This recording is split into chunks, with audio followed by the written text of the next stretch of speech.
วันนั้นเต้น้องบอกว่าฮักใจเฮาสุดล้นหัวใจวันในน้องสัมผัสยานเมื่อฮักแทงก็เมื่อลืมสายกว่าเยา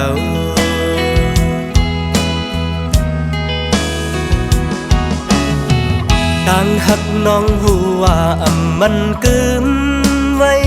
ฮักก็เลี้ยวไหลต่างฮักใจที่คำปันสุมจิตไว้ก็เลี้ยวในอกเจอใจ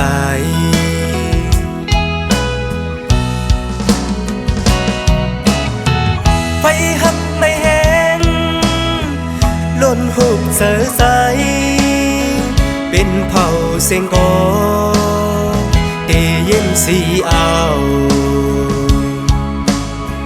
ต่างฮักในเอาสายตีหยองเยา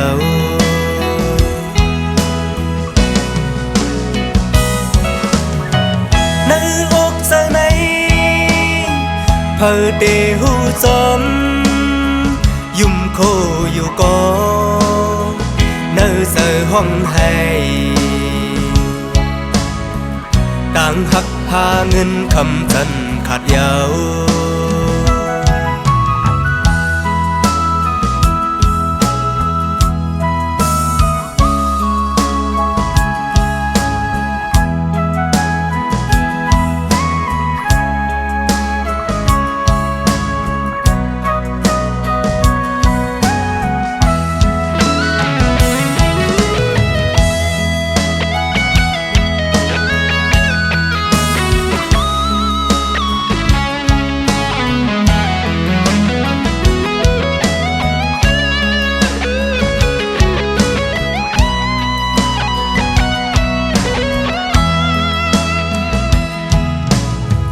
วันนั้นเต้น้องบอกว่าฮักใจ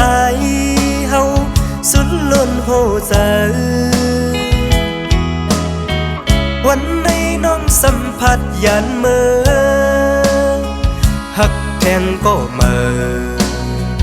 ลืมสายกว่าเยา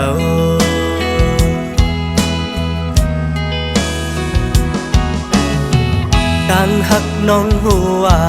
มันกึมไว้ฮักก็เลี้ยวไหลต่างฮักใจที่คำปันสุมจิตไว้ก็เลี้ยวเนื้ออกเจอใจ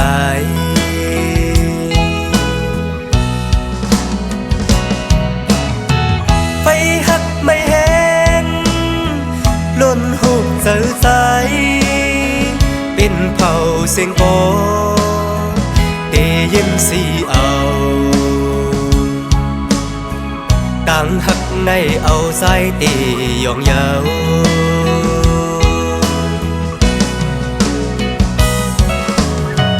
ในอกเสนในเพอเตหูจมยุ่มโคอยู่ก็เนื้อเจอห้องให้ต่างหักหาเงินคำจันขาดเยาต่างหักใจติ้นว่าเธอค้างต่างหักนางผู้ว่ามันกึม